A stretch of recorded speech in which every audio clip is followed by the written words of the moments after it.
Okay, this next thing is just an observation test. It's not a trick. It's not going to fool you, okay? It's just a little test to see if you're ready to watch a little card magic. And I'm going to tell you before I even start that I put the ace of spades on top. That's for a reason. Janelle, would you take one? Anyone at all? Frank, would you take one? Frank, I put that one out there for a reason. No, just kidding. Look at your cards, and if you would do me a favor, both of you, if you would just sign your name boldly across the front of the card, not the back, the front.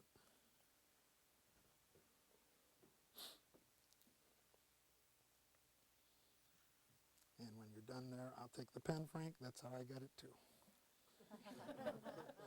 Thank you. Okay. And I'm going to split the deck about in the middle. Janelle, would you, wait, instead, give her, I want them both together, so go ahead and give her your card. Put them both together right there in the middle. There you go. Okay, good. That'll work. Okay. Now, like I said, this is not really a trick. It's an observation test. And before I started, I put the ace of spades on top for a reason. The ace of spades is a black card, and it's easily remembered. I mean, everybody can remember the ace of spades, right? Okay. And the reason it should be black and easily remembered is because the card is black and the wallet is black.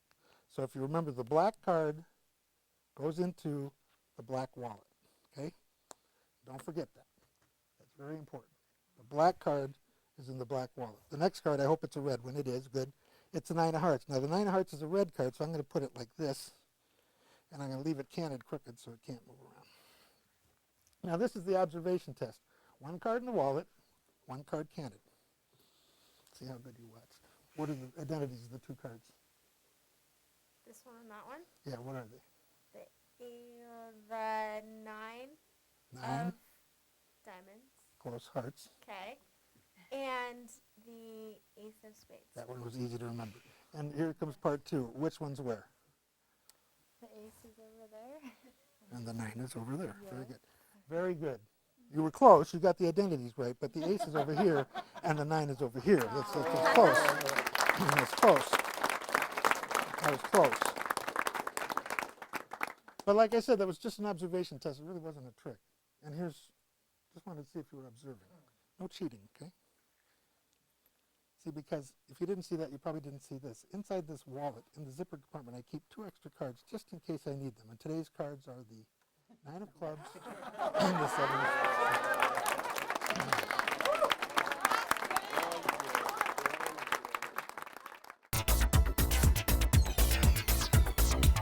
I don't know whether you know, but I have a friend who sends me something from time to time. Last time he sent me something was this, but I talk about this later. Let's start with this little experiment with its little trick.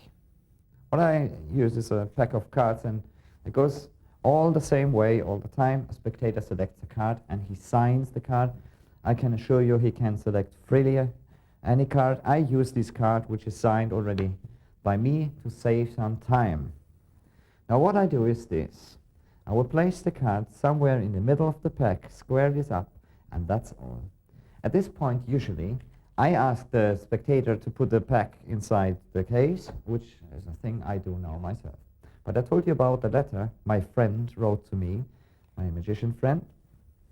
You see, he sends me some time, not only money, he sends me some money, but he sends me some thing he collects, and besides the letter, he sends me, and the money, cards from different casinos he's playing in.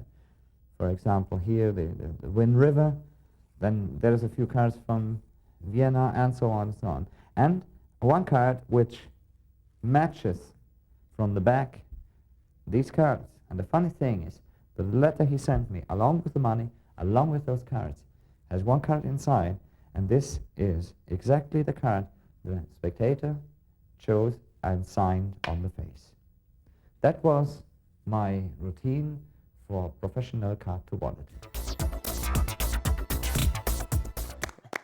Let me give the cards a quick shuffle here, and I'm going to try and do something completely different. Unlike anything that we've seen up to this point, kind of starts the same. We need a card selected, so if you'll do me a favor, I'll just riffle down. If you'll say stop at any point, Stop. right there, I'd like you to take that card, Okay. show it to everyone here, and also show it to our friends at home. Okay? Now, what I'd like you to do is to tear that card. Tear that card in half in your mind. Oh, in your mind? She already did it. Well, as long as you've started, go ahead and tear it one more time. Tear it in half again. Okay. Tear it in half again. In fact, vent all your frustrations on that card. Okay? Let's see what we've got here. Okay, now I guess the most logical thing to do, since we've got all these tiny little pieces, is to see if we can't restore this card back to its original new shape.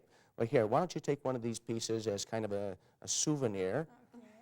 Actually, that's a bit of a receipt. Okay? A bit of a receipt, because we're going to take these cards and I'm going to paper clip them together.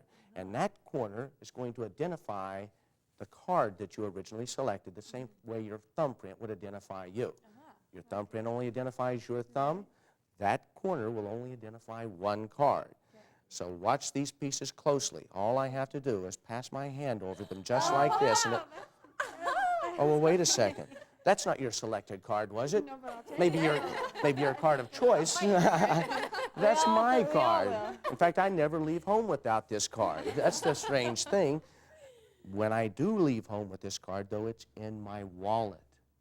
Now, if this card is here, that can only mean... No, it can't be in your wallet. But before I check, now, make sure there's nothing hidden in between my fingers, nothing up my sleeve, nothing concealed between the folds of my flesh. Here I go, just back here in my back pocket. Notice I'll only take it out with 2 fingers. There's my wallet. The place where this card was in my wallet is right there. But you see, this card is restored. This card is in new shape except for one corner. That's impossible. But let's make absolutely certain, was this, in fact, your card? No way. I still would rather have that card. Well, I tell you what, this is the one that you're going to get, and I'm never going to leave home without this one again.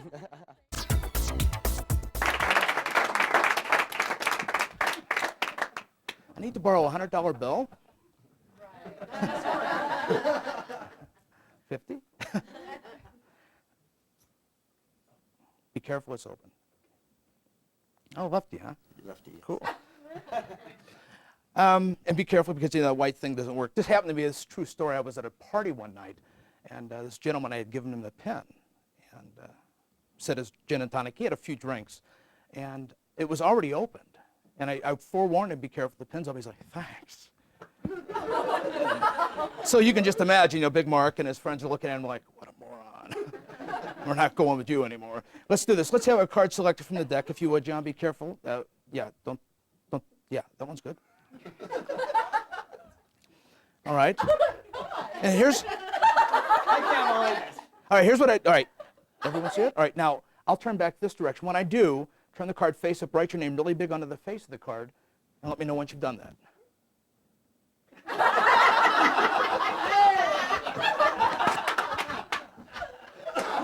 Just checking, you know, got to look good. She got it all. Thank you very much. Here we go. Place your card back into the pack. Now, earlier this evening, I marked a card, but I didn't mark the face of the card. You've done that for us. I marked the back of one card. And if you would be so kind as to squeeze the cards. Now, that squeeze will actually help accent the mark in the back of the cards. And typically how gamblers will do this, they mark cards in the upper left, lower right corner. And there's a reason for that. Either direction the deck is turned, you can tell where the mark is. Now, not necessarily if you're holding the cards, but if your opponent has the cards, you know what cards they're holding. So you know whether to fold or ante up. So here we go.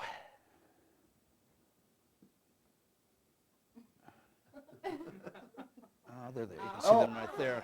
Now that's the mark on the back of the card. What is the card you selected and signed? 4 of hearts. And sure enough, there it is with John's name right on the face of the 4 hearts. Now, before I go any further, let me ask one other question. This is a silly question. Do you guys like to gamble? Of course. You can tell I was at Reno.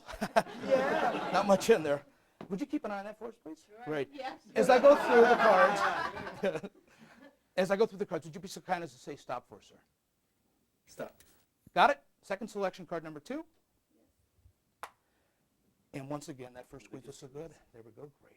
Excellent. Now, by that squeeze, do you think there's any way she can change your card to a red back? Any way at all? Probably not. Want to bet? Not with you. Gentleman's bet. No money involved. What was the card you stopped at? 5 of spades. Oh, no, you didn't. Oh, you know what I forgot to do? And this is my fault. I forgot to have you mark the card. What was the card? 5 of spades? Well, sometimes it's actually easier to see the mark in the back of the 5 as opposed to the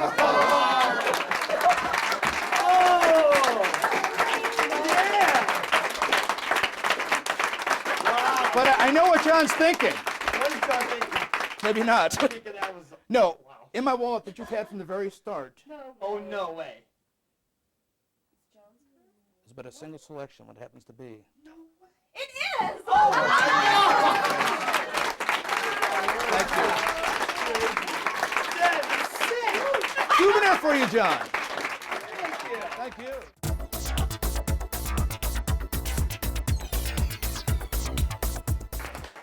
Now, I've got a memento of this next trick in here, but I better do the trick first, give you the memento afterwards. It seems a bit more sensible. I'm going to ask you, Gary, to choose any one of these cards.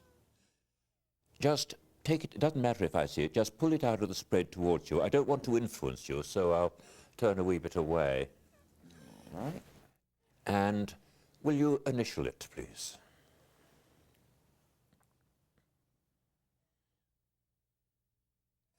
Right. So, in my pocket, in fact, I got a signed memento of the trick with the 2 of spades. Now, watch this.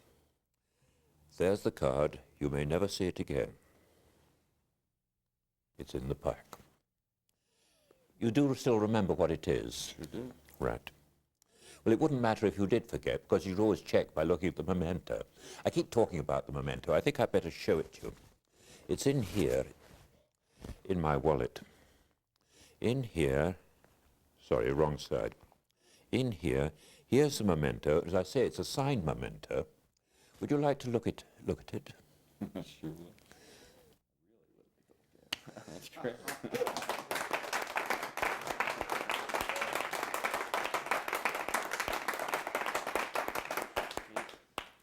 And that means that if you, any time in the future, you'll be able to look at the memento to remind yourself what your initials are.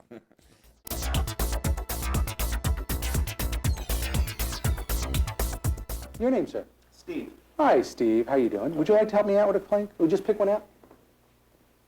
Good, good. And again, your name, sir? Joe. Right, Joe. I got it. Joe, would you also pick one out? Anyone? Look at it. Okay. And Terry. I remember that. Terry, would you also pick one out?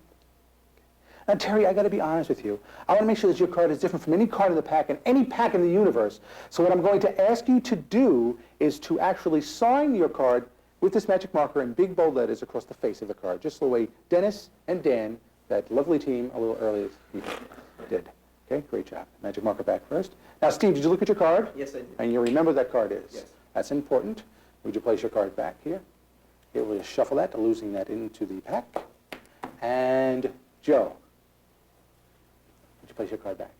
And you're not going to confuse your card with any other card in the pack. Am I correct? Okay, that's good. And would you blow on to make sure the ink is dry? Is it dry? Okay, let's place the card back. Now, did you folks over here get to see Terry's card? Oh, you did show them. Okay, that's important. Well, it doesn't really make a difference if you really think about it, because it's the only card that's signed in the pack. Am I right, Susan? I thought so. I feel so confident that I'll be able to find all 3 cards, and I'm going to bet all the money right here in my wallet that I'll be able to find all 3 cards. Now, Susan, you have an honest face. You're not a banker, are you? No. You have an honest face anyway. So would you hold out your hands flat like so? Keep your hand and the wallet right there for the next 2 minutes and don't move. Sort of like the Statue of Liberty right there. That's a beautiful job. Hold on to that wallet. Don't move. Now watch this. Do you remember what your card was, Joe? Yes, I do. Good. On the count of 3, what I want you to do is to shout out loud so that everyone here can hear you. I know you can do it. Is the name, the identity of your card. And when you do that, again, even though your card is lost and shuffle in this pack, when you shout out loud the name of your card will jump out of the center of the deck, do a quadruple somersault in the air, land right here in my left hand. You guys are going to love this, all right? This is great. On the count of 3, watch. 1, 2, 3. Go ahead. King of Hearts. King of Hearts. Come out flying. Wow. There it is, ladies and gentlemen. The King of Hearts. comes out flying. That's, of course, card number 1. Steve, your card was not the King of Hearts. What was your card? Jack of spades. Are you serious? Yeah. Watch this. The King of Hearts, as it visibly changes into the Jack of Spades.